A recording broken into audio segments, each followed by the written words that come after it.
Hello, everyone. This is Rogers Harrison. Welcome to another episode of the Sports Deep Dive Podcast. On the Sports Deep Dive Podcast, we'll take a sports figure, athlete, administrator, front office executive, that type of thing, and we'll look at them underneath the telescope.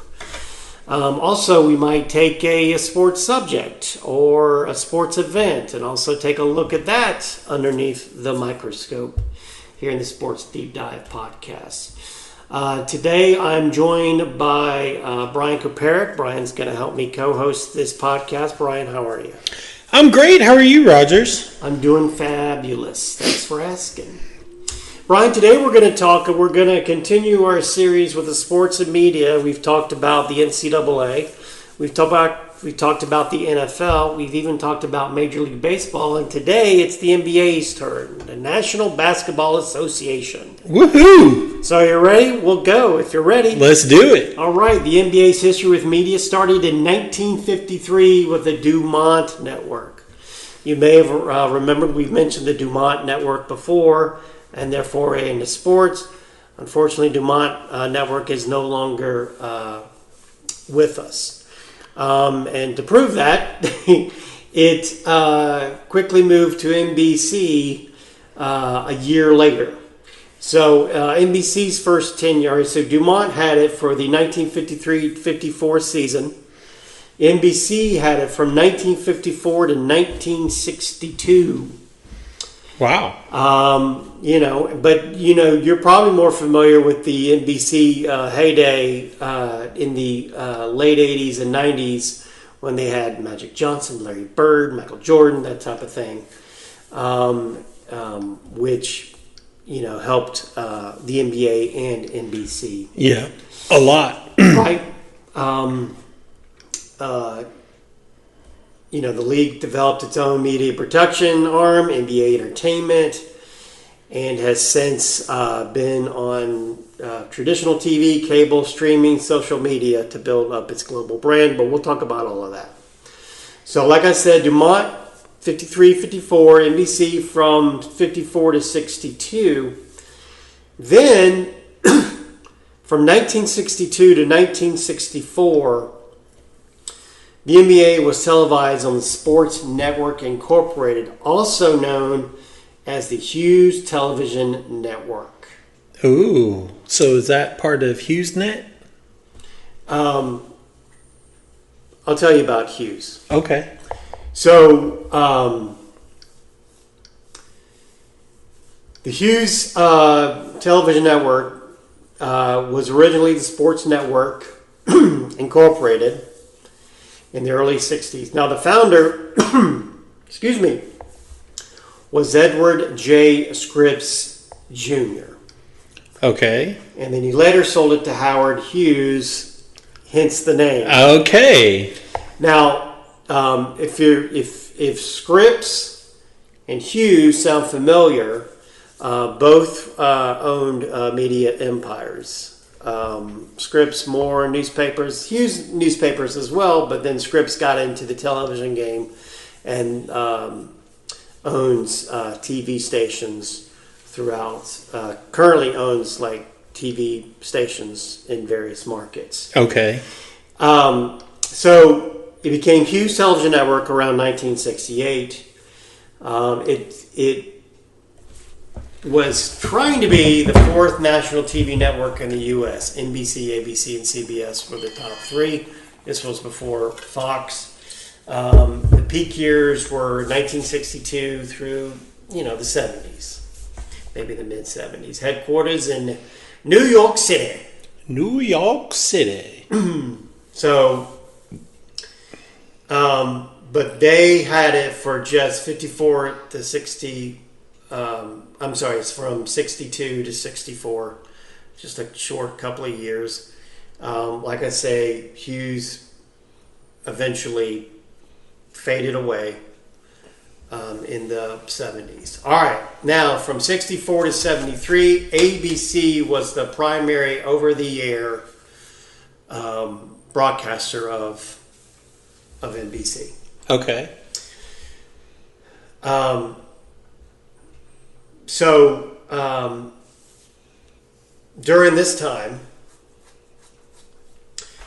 it was known as the tape delay era because games were sometimes shown on a tape delay, and the league had a smaller national profile compared to football and baseball. Right. So I think that's unheard of today. So like you'd have the NBA finals, like in the 70s, when ABC was running, from 64 to 73, that would be on tape delay. And then the football game would be on, and then they would play it after. Or something like that, Yeah. right? And it's phenomenal it's unthinkable to us because all championships Get top billing. and are live, and if they're not, We would be. I mean, well, we have our phones and we can look up the scores. Like, oh my gosh, and so but they didn't have that back then. So it was fine. So you had If to you weren't there, you had no idea. yeah, and you had to wait. And it's like, well, I got to get through this football game, or I got to get Right. through this, this TV show of Family Right. or something Right. before I can watch, the Celtics play in the NBA Finals or whatever like that. So now we're getting into the 70s, the mid 70s, and we got CBS entering the fray, right? Now, I don't know about you, but for me, the NBA on CBS was a mainstay. It's they basically broadcasted from for 20 years, like from 73 to, well, maybe not 20, maybe more like 15, right? But it was the ones that I knew about. CBS, for me growing up, CBS had all the sports, it seemed. Yeah. They had the NFC and the NFL. They had the NBA. They had the Masters. They still have the Masters. They had the NCAA tournament. NBC, growing up, had baseball. Yeah. But CBS was kind of the sports For the rest capital. of it. Yeah. I don't know if you remember that or not. Yeah. Growing up. Yeah. All right. So from when they took over CBS, basically to the end of the decade, regular season playoff games were often not aired live nationally, especially weekdays. Many aired on local stations or on delay to fit CBS programming. So like I said, we got to watch this, episode of Mannix. Right. And then after that, your late local news. And then after that, maybe we'll show you the NBA. Right. Something like that. 76 to 81, most NBA final games, except some weekend games, were shown on tape delay, typically 11:30 p.m. Eastern, like I said, after CBS's primetime schedule. Only select Sunday afternoon games aired live, so Right. Saturday and Sunday type of thing. The 1980 NBA Finals, Game 6, which was the clinching game for the Lakers, and it was like, Magic Johnson, his first NBA Finals, was tape delayed. And Which is crazy to And think I don't know about. if you've ever seen that game or know about that game, but that was a game that shouldn't have been tape delayed. I mean, it was fan-freaking-tastic. The 1981 NBA Finals, partially on tape delay, games 3 and 6 between the Celtics and Rockets aired late night in most markets. So like I said, after CBS programming. 1982 Finals onward, the NBA returned to live national coverage of the finals, making the end of the tape delay era. That is from 1982 Right. on. The NBA finally Got it. was able to. You could see the finals live. Right. And again, that just blows my mind. So in 83-84, NBA does its first foray into cable CBS still has the on air, but we get into the USA Network. USA Network. And I remember that. You remember time. the NBA on USA? Yeah. Oh, that's pretty clever of me, isn't it? So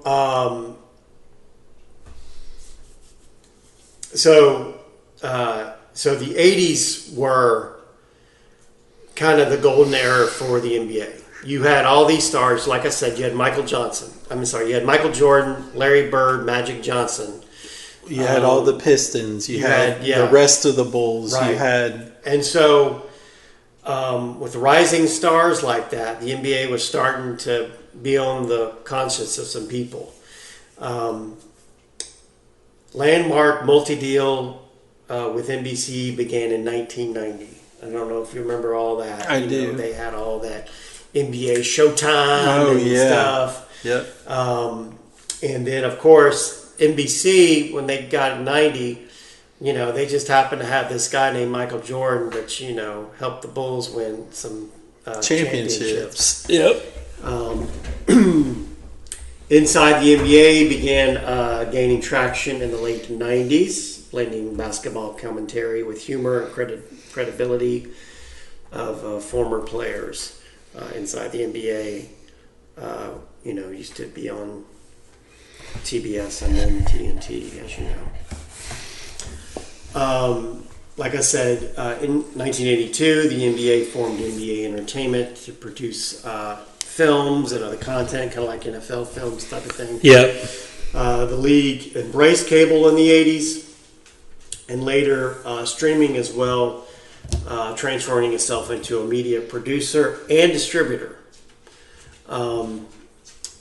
NBA TV used to be a partnership with the NBA and TNT. But now that TNT is no longer an NBA partner, the NBA has taken full control of NBA TV and has revamped it and done some things, starting with this season. So we'll look and see what that looks like in the future. Yeah. All right. Now, as always, when we talk about the Sports Deep Dive podcast, we talk about money. That's right. All right. So Dumont, like I said, 53 to 54, had that first contract. You want to guess how much they paid? Let's say and then 50,000. I mean, it was probably not much, right? $39,000. Wow, I overshot. I thought I was going under. And that was to carry like Saturday games. So they didn't mess with the weekday games. Like nobody's gonna be watching that. Oh my gosh. The first run for NBC, 54 to 62. I don't have any figures for it. The Sports Network, 62 to 64. Again, it was a limited reach. It wasn't nationwide. Just a few regions of the country. Yeah, got the Hughes, and so I don't have their thing. 64 to 73, ABC. They did have the national rights, so they could air it. I don't have those figures. 73 to 90 was CBS. That included the tape delay error, but as like I said, 82 on the tape delay error was over. Okay, 84 to 2002 was TBS and TNT's first foray into that. Right, so let's. So from 84 to 86, they paid $20 million. From 39,000 to 20 million. Yes, and that was basically $10 million a year, which was their first ever national cable deal. And I say national because USA Network, when it was sharing with CBS, was more regional and wasn't had select games and stuff. But TBS TNT aired 50 games per season. CBS still over that time still had over-the-air rights. From 86 to 90, it shot up to $50 million for 4 years, which was $12.5 million a year. And they also began showing some early round playoffs. So they have the regular season, then some early round chaos. Game playoffs. 1s, game 2s, that type of thing. Right. 1990 to 94, $275 million they paid for 4 years. That's $68.8 million a year. Now Turner, as it's known, TBS TNT, is now working with NBC as the over-the-air partner type of thing. And then from 94 to 98, we're looking at $495 million. Over 4 years was $123.8 million a year. 98, 2002, $890 million for 4 years, which would be $222.5 million. I know your eyes are starting to glaze over with these figures, but the point is that the NBA is getting popular, and so that's why these figures are going way up, though. Right. I mean, from the beginning to there, that might be some of the biggest jump in the shortest amount of time of anything we've talked about. I'm going to go ahead and jump all the way to the 9-year deal that they signed in 2016. 2016 to 2025, $13.6 billion. That's billion with Oh a B, my gosh! for 9 years, which was $1.51 billion, billion with a B, a year. Wow. And that included, and that, they were with, ESPN and ABC were televising at that time. Included the Inside the NBA, included digital rights via Bleacher Report. And their new deal that they signed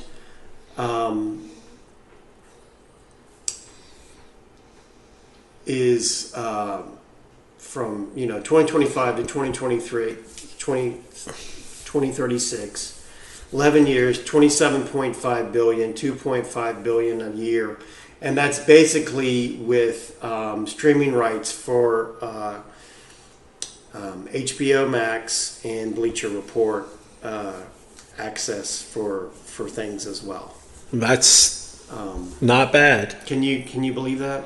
It's crazy. So the latest we have is the 2025-2036 structure. Okay, so that starts this year. Okay. Now, before this year, we had, And that's the $2.4 billion per year. well, no. That was just for Turner. Oh, okay. Or, for their rights for the Bleacher Report And and HBO Max to stream some NBA properties. But here we are. All right, so before this year, basically the NBA was covered on TV with ABC, ESPN, and TNT. And then you also had the Bleacher Report, HBO Max, also had a piece of the pie. They got certain yeah, things. and because they were a part. And then you also had NBA TV, right? But now, hold on to your hats. Like I said, Turner has given the NBA their portion, so NBA now controls NBA TV and has done some changes, which we will see when the season begins. So 2025 to 2036, here's the new structure. You've got ESPN and ABC. You've got NBC Universal, which includes NBC and Peacock. NBC will have Sunday night basketball. Okay. I believe Peacock will have some Monday games. Okay. Amazon Prime Is in that. and I think they may continue their Thursday night like they do with the NFL. It's all.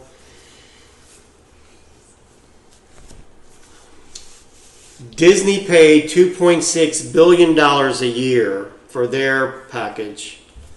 Comcast, NBC Universal pay $2.5 billion a year for their package.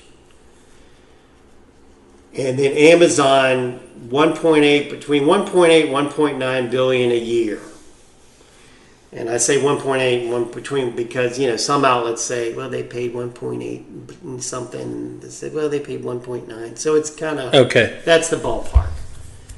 So 75 to $77 billion a year. And they signed a new 11-year deal. All right? So that's pretty good, right? Not bad. Because what it is they get the NBA, and I think ESPN and ABC also get some WNBA coverage as well that they can use. Amazon Prime may get some WNBA, but I think it's mostly ABC and ESPN, which gets WNBA. Which is getting more popular, like with the Caitlin Clarks and that type of thing. So basically, Dumont's $39,000 in 1954 was a steal with just a few Saturday games, right? And now you've got $75 to $77 billion a year, and you can see the NBA on every night, I believe. Yeah. You can see, I think it's going to be... It might cost you $1 billion a year to have all the streaming places to see it every night. So it'll be Sunday night on NBC. It'll be Monday on Peacock. ESPN either has Tuesday or Wednesday. I think they've got Tuesday. I don't know who has Wednesday. Thursday, Amazon Prime. Friday might be another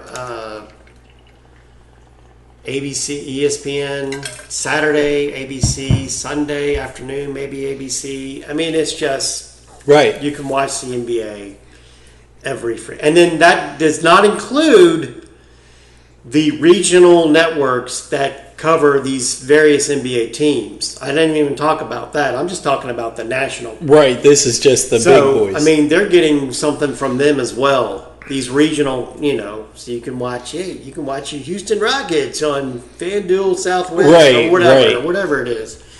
I'm not even talking about what they paid the NBA for those Rockets games or Maverick games or whatever.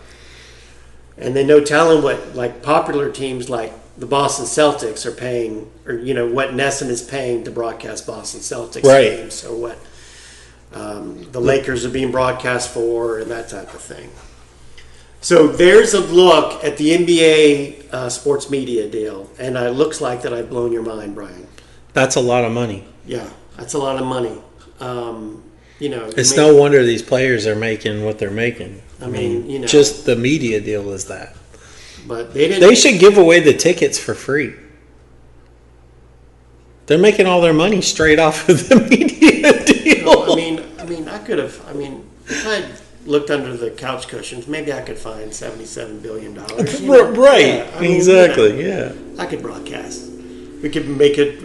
I could be the host of the NBA podcast. There you go.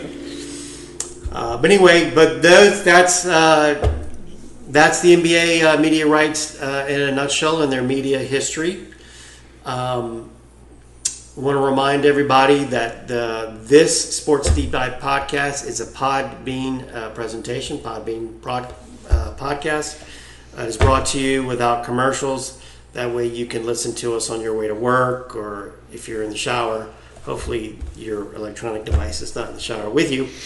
But so you can just listen to us and get on your day, because we don't have commercials. We appreciate everyone's support.